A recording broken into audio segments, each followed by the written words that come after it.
Asterisk, have you ever walked into a room and felt invisible? Have you ever spoken but no one really listened? Have you ever watched others effortlessly command attention while you struggled to be acknowledged? Today, we end that, because what you think is a confidence problem is actually a strategy problem. And once you learn the Machiavellian way, you'll control any room without saying a single word. Asterisk, asterisk, I am going to teach you what rulers, generals, and master tacticians understood centuries ago. That power does not begin with speech. It begins with presence. Before a king gives an order, he must already look like someone whose orders carry weight. Before a strategist offers advice, his silence must already command respect. This is not manipulation. This is mastery of self magnified into mastery of your environment. If you learn these principles, you will never again need to chase attention, because attention will come to you. Asterisk, in every gathering, every meeting, every room where human beings assemble, there is an invisible game already in motion long before the first word is uttered. You may not see it, but you feel it. That subtle shift in attention, that quiet gravitational pull toward one individual, that unspoken acknowledgement of authority. And here is the uncomfortable truth. Most people never realize the person who controls the room is almost always the one who controls themselves first. Power begins before speech. It is built in the silence before the conversation, in the presence before the performance, in the posture before the point is made. This is a Machiavellian principle because it is rooted not in theatrics but in perception, and perception decides influence. When you enter a room, others are already forming conclusions about you, not based on what you say, but on what you signal. Humans are creatures of instinct long before they are creatures of logic. They scan for confidence. They scan for certainty. They scan for someone who does not seem threatened by the environment, but instead seems to stand above it. In the court of princes, Machiavelli observed that words could be crafted, disguised, and weaponized, but presence was pure and difficult to fake. A weak presence exposes you instantly. A powerful presence elevates you without effort. And this is where most people lose the game. They rush to speak because silence feels uncomfortable. But the moment you rush, you give away your position. You reveal your urgency. You show that you need the room more than the room needs you. Power, in its earliest form, is the mastery of that first moment, the moment every eye instinctively decides whether to acknowledge you or dismiss you. You do not win this moment with grand gestures. The powerful do not flail for attention. The powerful do not announce themselves. The powerful do not seek validation. Instead, they radiate an energy that tells people that they belong, that they carry weight, that they are not here to impress but to be witness. This is why rulers and commanders in history walked slowly, why they observed quietly, why they entered rooms with an aura of inevitability. They understood that those who hurry communicate fear. Those who hesitate communicate doubt. Only those who command their physical presence command the psychological landscape of the room. And presence is not about looking intimidating, it is about looking composed. Composure is the universal language of power. When your shoulders are relaxed, when your gaze moves at its own pace, when your breathing is calm, you communicate something very few people can fake: internal stability. The world gravitates to those who appear unshaken. Machiavelli knew that a prince must never appear agitated, for agitation is the perfume of insecurity, and insecurity invites challenge. A calm man, however, presents a paradox. People cannot easily read him. They cannot gauge him. They cannot predict him. And what people cannot predict, they respect. Before a single word leaves your mouth, the room is already measuring you by how you stand, how you hold yourself, how much space you allow yourself to occupy. Every gesture is a declaration. Every movement is a signal. Even your stillness speaks. In fact, stillness often speaks louder than action, because stillness implies confidence. Only those who feel safe can be still. Only those who feel certain can be silent. When you do not rush to speak, you quietly suggest that your voice carries enough value that it does not require urgency. When you do not fidget, you imply comfort with yourself. When you maintain a steady posture, you imply readiness, capability, and control. Most people enter a room searching for cues on how to behave. They look to others for approval, direction, or validation. This instantly places them into a reactive role, a follower's role. The Machiavellian mind does the opposite. Instead of adapting to the room, he makes the room adapt to him. He does not scan for acceptance, he scans for information. He does not attempt to blend, he attempts to observe. By observing first, he becomes the only one not revealing himself. And the one who reveals the least holds the upper hand, because the room becomes busy evaluating him while he evaluates everyone else. Power before speech is also about emotional discipline. In a world where people broadcast their insecurities through restless hands, darting eyes, and nervous chatter, the one who remains internally still seems almost otherworldly. Others will wonder what gives you such calm. They will assume you know more than they do. They will subconsciously elevate your importance. Humans associate certainty with leadership, and leadership with value. So when your presence suggests certainty, the social dynamics begin shifting in your favor long before you contribute a single syllable to the conversation. This is why ancient tacticians, royal advisors, and political strategists placed such importance on bearing. You cannot speak like someone with authority until you look like someone who deserves to speak. And when you look like this, your words gain impact before they are even formed. You become someone people listen to not because they are forced to, but because you have silently convinced them that your presence carries weight. The silent person who commands himself becomes the silent person who commands the room. The room listens before you talk, reacts before you act, adjusts before you decide to move. Your influence begins not with language, but with presence. Your presence begins not with physical strength, but with internal strength. And internal strength begins with the understanding that power is not granted, it is projected. Before you speak, you are already communicating. Before you speak, you are already positioning yourself in the hierarchy. Before you speak, you have already won or lost more than you realize. If you have ever wondered why certain people dominate a space effortlessly without raising their voice, without demanding attention, without performing, you must understand the core Machiavellian principle behind it. Control of others begins with the control of oneself. The room does not respond to your words first, it responds to your energy, your discipline, your composure. In any gathering, most people are governed by their impulses. They are emotionally porous, leaking insecurity, leaking doubt, leaking nervousness with every gesture. They react too quickly, smile too quickly, shift too quickly, speak too quickly. But a Machiavellian mind moves differently. A Machiavellian mind understands that the one who is master of his inner world becomes master of the external one as a natural consequence. When you walk into a room, the first battle is not with the people in it, the first battle is with yourself. Your instinct may push you to adjust your behavior to fit the environment, but the moment you do that, you stop being the center of your own gravity. You become an extension of the room instead of the force that shapes it. Those who try to impress others end up being controlled by the very people they seek approval from. Those who seek acceptance lose authority the moment they walk in. But the one who remains grounded, unshaken, and internally disciplined becomes someone the room studies. And the one who is studied holds power over the ones who are studying. Self-control is the quiet language of confidence. Your silence, your posture, the way you breathe, the tempo of your movements, these are signals people read instantly, subconsciously, and relentlessly. A person who cannot control their reactions becomes predictable. A predictable person becomes easy to ignore. But a person who remains internally unmoved creates an aura of unpredictability. Others cannot guess what you want, how you feel, or what will provoke you. And when they cannot predict you, they instinctively show caution. This is how a room begins adjusting to you without you having to do anything dramatic. Your restraint becomes influence. Imagine two types of people entering a room. The first is scanning for reactions, worried about being judged, eager to participate in every piece of conversation, constantly adjusting themselves based on the environment. The second walks in with composure, not rushed, not pressured, not reactive, simply present and self-contained. The first person appears needy, the second appears powerful. Same room, same people, same environment. The difference is internal control. Machiavelli observed that influence is not granted to the most emotional person in the room, but to the most emotionally disciplined.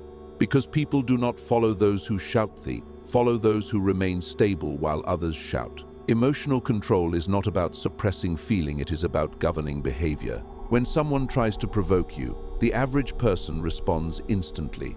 A Machiavellian mind delays. That delay communicates more than words ever could. It tells the room that you are not easily rattled. It tells the room that you think before you move.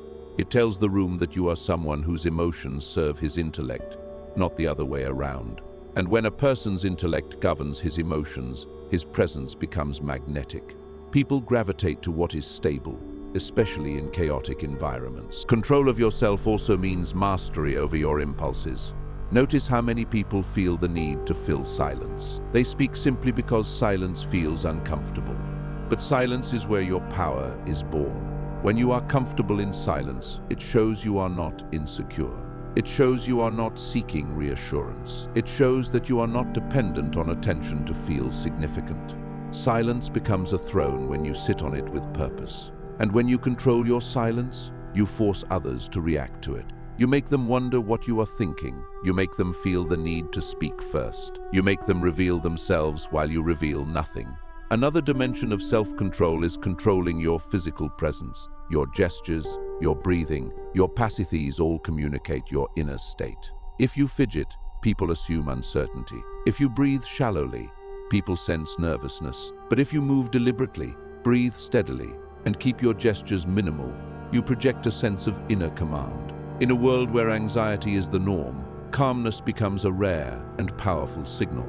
People subconsciously associate calmness with leadership. They associate composure with strength. They associate restraint with someone who knows more than he says. The more disciplined you are internally, the less you need external validation. And the less you need external validation, the more naturally people offer it to you. When you control yourself, you are no longer performing for the room. Instead, the room begins performing for you. People try to gain your approval, your reactions, your attention. They watch your face to see what you are thinking. They adjust their behavior based on your presence. They sense that you do not bend easily, so they bend around you. Control of yourself is not a single action, but a continuous state. It is in the way you set your shoulders when you stand. It is in the way you speak only when necessary. It is in the way you maintain your emotional balance even when challenged. And each of these signals shapes how others interpret you. Human beings do not follow the loudest person, they follow the most centered person. Loudness often hides insecurity. Centeredness exposes mastery. When you master your emotions, your movements, your silence, and your presence, you no longer need to assert authority. Authority becomes the natural byproduct of your discipline. The room adjusts to you not because you demand it, but because people instinctively trust and defer to the one who appears least controlled by the chaos around them. In every room you walk into, there is a silent war unfolding, not a war of words, not a war of physical strength, but a war of perception. People are constantly evaluating one another, forming impressions, assigning status, and deciding who deserves their attention, their respect, and their caution. And the truth, the deeply Machiavellian truth, is that people rarely respond to who you actually are. They respond to who they believe you are. That belief is the battlefield. That belief is where influence is won or lost long before a single sentence is spoken. Perception governs everything. It determines whether your silence is interpreted as confidence or weakness, whether your calmness is seen as mastery or indifference, whether your presence is felt as magnetic or forgettable. The room is constantly reading you, even when you are not trying to be read. This is why the Machiavellian mind focuses not on immediate reactions, but on the image he projects. Not the image he wishes he had, but the image he intentionally crafts through presence, composure, and timing. To control the room, you must understand that human beings treat perception as reality. They respond to the version of you they create in their minds. When you enter a room, you are either someone people look toward or someone people look past. The difference is rarely your intelligence or your achievements. It is the perception you evoke. This is why men of power throughout history paid as much attention to how they carried themselves as they did to the decisions they made. A ruler who appears uncertain loses loyalty even if he has wisdom. A leader who appears confident gains support even before proving his capability. Machiavelli himself observed that a prince must learn to appear strong, appear composed, appear in control, for perception shapes loyalty more than truth ever can. Your posture, your stillness, your gazethes are not small details. These are weapons in the war of perception. When you move with intention, it suggests control. When you observe without rushing to speak, it suggests intelligence. When you remain relaxed in an environment where others are tense, it suggests superiority. People want to believe in something stable, something certain, something worth following.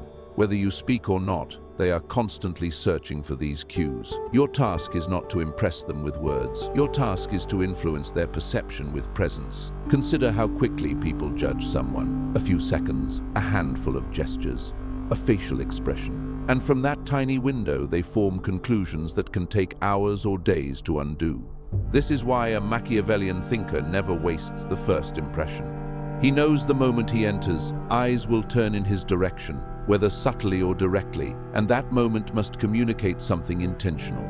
Not arrogance, not neediness, not insecurity, but quiet certainty, quiet authority, quiet power. For once people perceive you as someone who carries weight, they begin treating you accordingly. Perception determines whether your silence is interpreted as a sign of depth or a sign of fear. If people perceive you as strong, your silence becomes intriguing. If they perceive you as weak, your silence becomes suspicious. The world does not judge the silent seat, judges the person behind it. This is why controlling perception is essential. You are not merely presenting yourself, you are managing the meaning people assign to your actions. Mastery of perception is mastery of interpretation, and the one who controls interpretation controls influence. In a room full of people who are desperate to be understood, the Machiavellian mind focuses on being unforgettable. That does not require loudness. It requires clarity of image. When you present yourself as someone who knows exactly who he is, people will adjust their interpretation to fit that narrative. But if you walk in uncertain, the room will define you for you. And once they define you, it becomes difficult to break that perception. Humans prefer consistency, even if that consistency is inaccurate, which means the identity you project in those first moments becomes the lens through which every later action is judged. People also evaluate how others respond to you. If you walk in with presence and someone in the room treats you with respect, others will follow that lead. Social environments operate like mirrors. Interpretations reflect and multiply. Perception is contagious. A single person treating you as significant can shift how the entire room sees you. But that respect must be earned through the perception you project, through the aura you bring with you, through the discipline you show in your stillness and silence. In the battlefield of perception, even your weaknesses can become strengths if managed correctly. The key is controlling what people believe about you. For example, if you are silent because you are nervous, people will sense fear. But if you are silent because you appear composed, people will sense power. Same behavior, different interpretation. Interpretation is everything. The Machiavellian mind does not try to eliminate weaknesses, reframes them. He shapes the meaning so others view his traits through a lens that benefits him. And this war of perception never stops. Even when you speak, even when you act, even when you respond, people are still interpreting your every choice. They watch how you react to praise. They watch how you react to challenge. They watch how you react to being ignored. Every reaction contributes to the image forming in their minds. That image determines whether you are seen as someone to listen to, someone to challenge, or someone to disregard.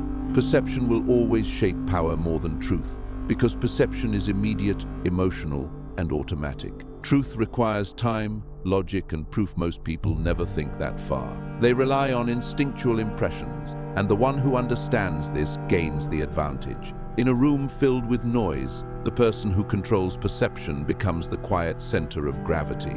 The room orients around them, eyes drift toward them. Conversations subtly adjust in their direction. Without speaking a word, they influence how everyone else behaves, simply because the perception they project is stronger than the presence of anyone else in the room. This is why understanding perception is understanding power. The world does not respond to your intentions, your efforts, or your ideas until it first decides how to interpret you. Control that interpretation, and you control the interactions that follow. You control reactions, you control expectations, you control the silent hierarchy shaping the entire room.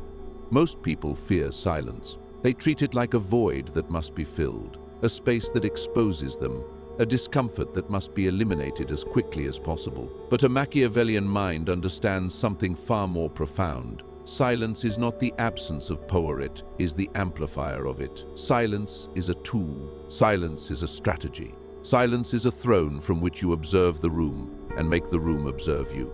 Those who fear silence surrender influence. Those who master silence wield it like a weapon that cuts through noise, demands attention, and forces people to reveal themselves without you revealing anything in return. When you remain silent, people start talking more. They expose their motives, their insecurities, their ambitions, their fears. They try to fill the space you create. And the more they talk, the more information you gather. Silence turns you into a mirror that others project themselves onto. You no longer need to interrogate or probe. People will voluntarily unfold in front of you. This is why silence is not passivate, is active. It makes others do the work. It shifts the responsibility of interaction onto them. They begin performing. You simply watch and learn. There is a reason powerful individuals throughout history rarely rush to speak. Their silence created tension. It created anticipation. It forced others to adjust their behavior in an attempt to interpret what that silence meant. People fear what they cannot read, and silence makes you unreadable. When you speak constantly, people know exactly where you stand. When you speak sparingly, people guess where you stand. And guesses are far more powerful than clarity because people project onto silence whatever they fear, admire, or expect. Your silence becomes a canvas for their imagination. Imagine sitting in a room where everyone is talking over one another, eager to share opinions, eager to be noticed. The loudest voices dominate briefly, but the most powerful presence is the one who remains composed, observant, and strategically quiet. People eventually turn toward the silent individual because silence in a crowded space is unnatural. It draws attention. It creates a gravitational force. The room begins to wonder, what are you thinking? Why are you so calm? What do you know that others don't? That curiosity gives you leverage without effort. You become significant not by speaking but by waiting. You become influential not by pushing yourself forward, but by letting others pull you into the conversation. Silence also allows you to control the tempo of the room. When you speak quickly and react impulsively, you are following the tempo set by others. But when you remain silent, you disrupt their rhythm. You create your own pace. People slow down around you. They become more careful with their words. They adjust their tone. They rethink their statements. Your silence forces them to become more deliberate. It shapes the environment without you ever having to assert dominance verbally. This is why silence is not emptiness, it is influence disguised as stillness. And silence does something else that is rarely discussed. It magnifies your words when you choose to speak. A person who talks constantly becomes background noise. A person who speaks rarely becomes the moment everyone pays attention to.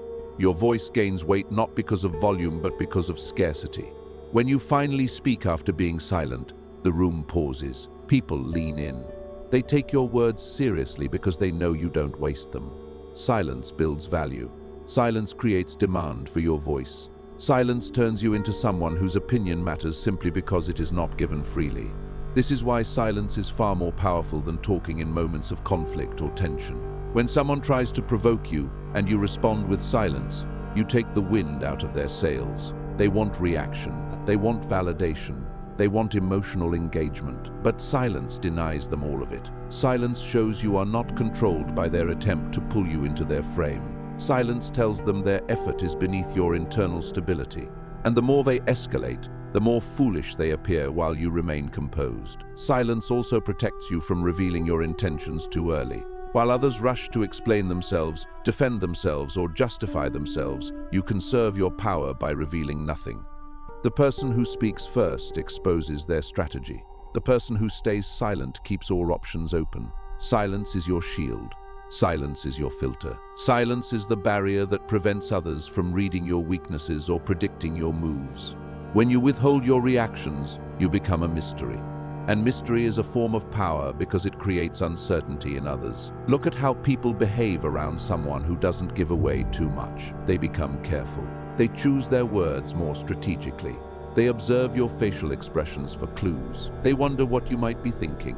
Their attention revolves around you silently, subtly, but consistently. This shift in attention is the earliest sign that you are controlling the room without speaking. Their actions begin orbiting your presence. Their behavior shifts in response to your quietness. They begin treating your silence as a signal, even when it is simply you choosing not to speak yet.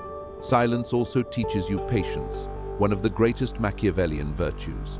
When you are patient enough to let others act first, you see their flaws, their impulses, their vulnerabilities. People who talk continuously eventually reveal too much. They give you insight into their logic, their emotions, their priorities. Meanwhile, you remain unreadable. Silence allows you to study. Silence allows you to strategize. Silence allows you to enter a conversation with far more information than anyone else. And in any room, the person with the most information has the advantage. Silence is not weakness. Silence is not retreat. Silence is not confusion. Silence is deliberate control. It is the refusal to give others access to your emotional state. It is the rejection of impulsive behavior. It is the foundation of authority. When you choose silence, you are choosing power. When you master silence, you master presence. And when your presence becomes powerful, the room bends toward you without you ever having to raise your voice or even open your mouth. In the end, controlling a room without speaking is not magic, manipulation, or theatrics. It is mastery. It is the understanding that power is crafted long before words ever enter the air. When you command your presence, you silently command perception. When you control yourself, you quietly influence others. When you shape the image people form of you, you shape their behavior toward you. And when you wield silence, not as a weakness, but as a deliberate weapon, you shift the dynamics of any space you walk into. This is the Machiavellian way power built from within, projected outward, and reinforced through discipline. You don't overpower the room. You make the room adjust to you. You don't force attention. You pull it effortlessly. You don't shout to be heard. You speak only when it matters, and because you've mastered everything leading up to that moment, people listen. In a world full of noise, chaos, insecurity, and constant chatter, the one who can enter a room and influence it without uttering a single word is the one who truly understands how power works. Presence becomes authority. Silence becomes strategy. Composure becomes magnetism. And perception becomes your battlefield, your shield, and your crown. This is how you control any room without speaking, mastering yourself so completely that everyone else feels your influence before you even begin to talk.